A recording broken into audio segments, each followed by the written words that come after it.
So I bought the cheapest PS5 console and controller on eBay, and in this video, we'll open both of them up, see what they sent us, and hopefully they work. So to make sure this is the cheapest PS5 console and controller on eBay, I went to the eBay search bar, I typed in PS5 console, filtered by used and buy it now, and then I sorted by cheapest. And then I selected the cheapest PS5 that didn't have issues, and then I did the same thing for the controller. So here in this massive box is the PS5 console, and I'm a little bit worried about it because it's sliding around inside, but let's go ahead and open this up and see what they sent us. Now this is supposed to be PS5 console only, no controller or anything, no wires. A bit sketchy. I'm not sure why anybody would have a PS5 console only at this point. Usually you have a controller, cords with it, but who knows, they might have gotten it from an auction or something. We do have a little bit of package. Oh, it came in a box. So the description did not show a box, so I'm actually very surprised here that we have a box. Hopefully that helped with packaging, but dude, what did they do to this box? So we got the box out, and this thing is covered in styrofoam. Not sure why. I didn't see any styrofoam in the box, so I'm not sure how that got there. And then the front looks pretty good other than the styrofoam all over it. And then actually, never mind. No, there's a giant rip right there. Whatever. I wasn't expecting the box anyway, so it's, I guess, a bonus. But like here on the side, like this flap is just sticking out. Not supposed to be sticking out. Here on the back, the flap is on the outside instead of the inside. And just a giant piece of shipping tape across it. And then again on this side, halfway tucked in, halfway not. So that's a bit odd. I don't know what to say. Hopefully the console is in there and not damaged, but wow, and I just cut it a little bit when I was opening it up. But like I said, it wasn't supposed to come with the box, so I guess this is a bit of a bonus. And yeah, as you can see, more tears right there, so always fun to see that. So me personally, I'm more of a keep the box kind of guy. Let me know down below if you guys keep your console boxes or if you get rid of them. I know a lot of people just get rid of them, but honestly, I keep all of mine. All right, so here in this box, typically we have everything in here, but oh, we actually do have the original packaging, at least for the console. But again, no controller, no cords. I just, like, I'm questioning how they came across a PS5 that had no cords, no controller, but it still had the box and everything. It's a weird situation. Thanks to FlexiSpot for sponsoring today's video.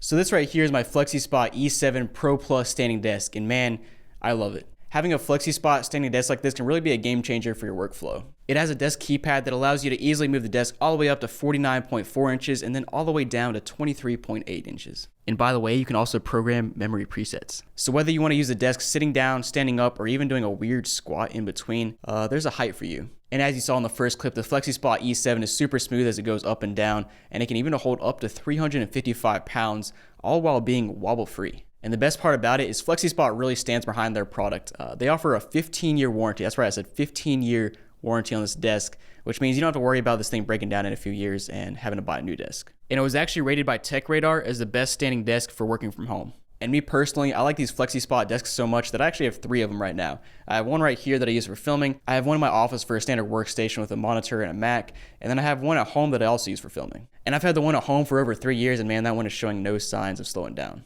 So what are you waiting for? If you're looking for a high quality adjustable desk, check out the FlexiSpot E7 desk down below in the description and customize your new FlexiSpot desk to your heart's content. But here we have all of our packaging. Looks pretty good right here, but it is indeed just the console, not even the stand. I don't see the stand here, so it's literally just the console. And I mean, right from the get-go, I was a little bit sketched out by this purchase because the description had just looked a little bit sketchy. It didn't look right. Something about it was off, but it was the cheapest one that worked. There were some cheaper PS5s, but they had issues. This one supposedly completely works. But here is the console, and top looks pretty nice. I don't see like really any scratches or scuffs. Nothing crazy to write home about. And so here on the front, we have the glossy portion, and here is what's going to tell us how much this PS5 has been used, because if there's a lot of scratches here, it's probably been used a lot. Honestly, looking at these front 2 ports, I'm not sure if you can see. There we go. So I think you got some reflection there, but I don't see like really any scratches around the front 2 ports. So that tells me this PS5 may not have actually been used very much. And then going to the top, also just actually don't see that many scratches. So that's a good sign. So looking over the back, it actually looks pretty good as well. The one thing I usually look at on a console just in general is the HDMI port. If you see a bunch of scratches there, you know it's been used a good bit.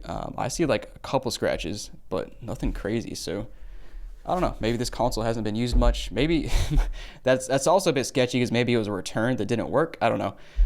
But yeah, no stand. Overall, physically, console looks pretty good, which is actually surprising based on that box we just got.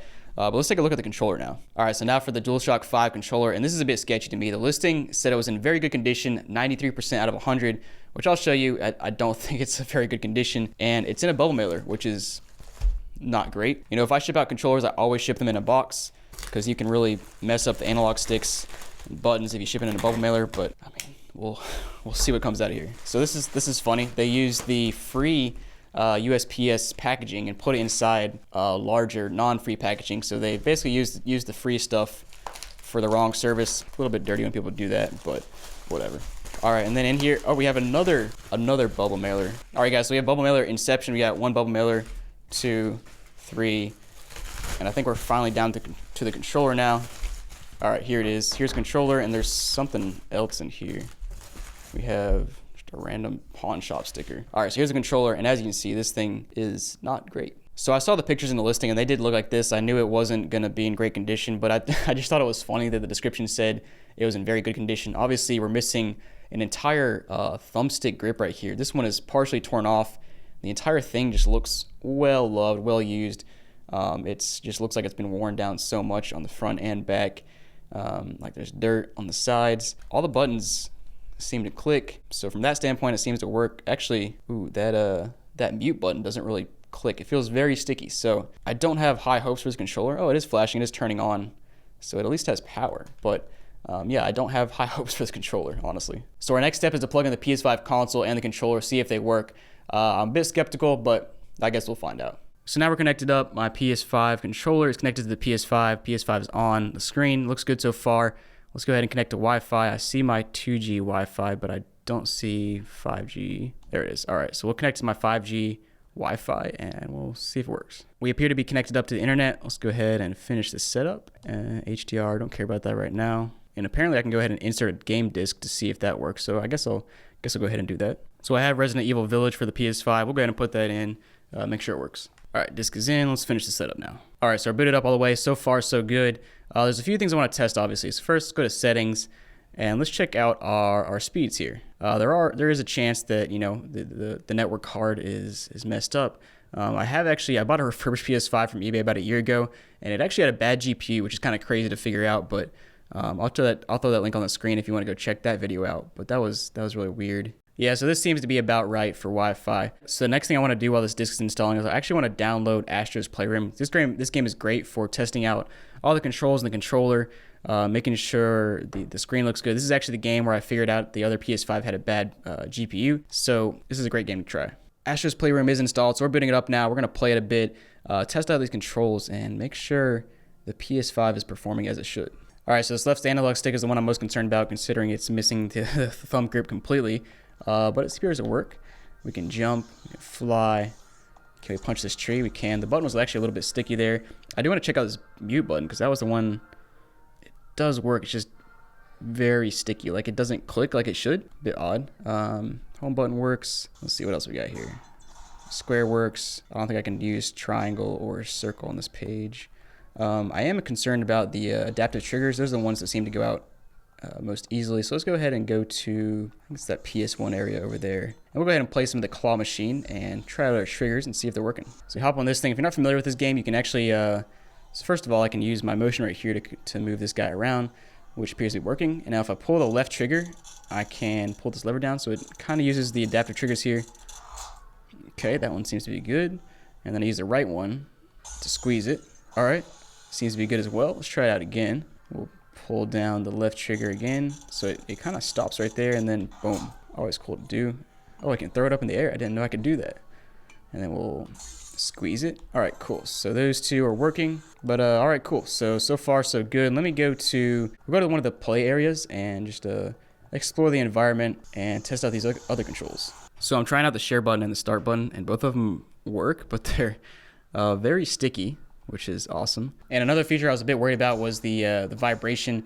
Vibration does seem to be working, and if I run around on different surfaces, it feels a bit different. So I'm not having any issues with Astro's Playroom. Controller seems to be good so far. Let's try out Resident Evil Village, since that's what I put the disc in.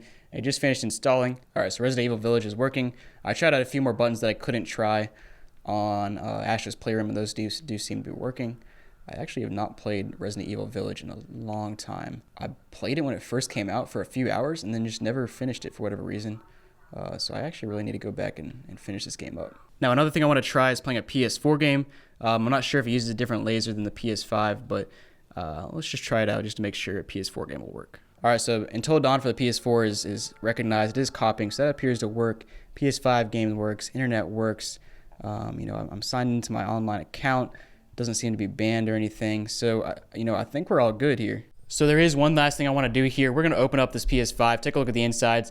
Honestly, I might just take the faceplates off and see what it's looking like. But we're going to at least try to get a better idea of what was done with this console, if it's been refurbished, if anything's been fixed, if it's even been opened before. All right, so it's been a while since I took these plates off, but you lift up one of the corners and then basically slide it. It's pretty easy to do once you find the right corner to lift up. So let's see if I can do this without breaking it. All right, so I have to lift up on this top left-hand corner and then pull to the right. There it goes. Comes off pretty easily. So taking a look at the faceplate, looks very nice. No pieces broken, so the faceplate may not have even been taken off before. Taking a look under here. I don't see, let's take a look at this fan. I don't see any dust at all. So I'm wondering if this console had ever been used. Looking at the glossy part, looks very scratch-free. I don't see any dust on the fans, which normally you would, even with a little bit of use here, but it's almost dust-free. And this screw right here looks like it has not been removed. Let's take apart the other side as well and take a quick glance at it. So on this side, lift up the PlayStation logo and then push to the left. There we go. PS5 fan here looks very nice. I don't see anything crazy going on here.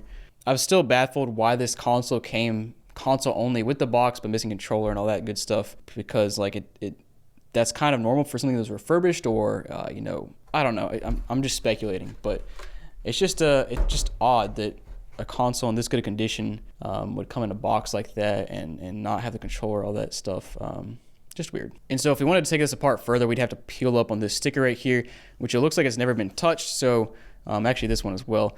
These two look like they've never been touched, so I'm assuming it has not been opened unless somebody very carefully took it apart with the heat gun and put it back perfectly, or had a replacement. I doubt that's what was done. So I'm going to deem this as an almost brand new console almost. Like you saw, barely any scratches on the glossy part, which is very, very rare to find in a glossy console like this. But yeah, overall, console works. I'm actually very surprised. I bought this on eBay, cheapest possible for the controller and the PS5. Both work just fine. I'll probably sell these on my website. Check out the link down below. I'll try to give you guys a good price because obviously I don't need extra PS5s right now. But yeah, thanks for watching, guys, and hope you enjoyed.